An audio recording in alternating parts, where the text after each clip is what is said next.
Saudara, harga cabai di pasar tradisional Terong, Makassar melonjak drastis sepekan terakhir.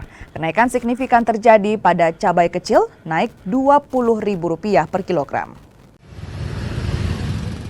Cabai kecil dijual dengan harga Rp50.000 per kilogram dari sebelumnya Rp30.000 per kilogram.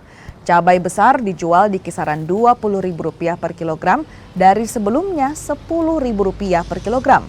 Sementara cabai keriting naik dari Rp25.000 kini dijual Rp30.000 per kilogramnya.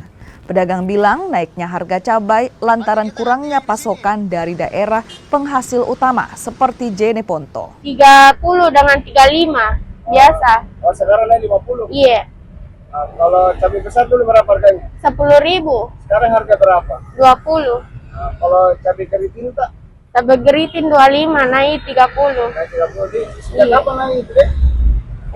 Baru 1 minggu. Kalau sampai itu deh? Iya. Nah, kira-kira apa penyebabnya itu bisa sampai naik? Aku tahu Kurang stoknya atau bagaimana? kurang kayaknya. Oh, kurang nih.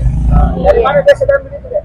Di veteran biasa di kampungnya bapakku di Di Kabupaten Jeneponto. Oh, di Jeneponto biasa di. Iya. Oh, iya.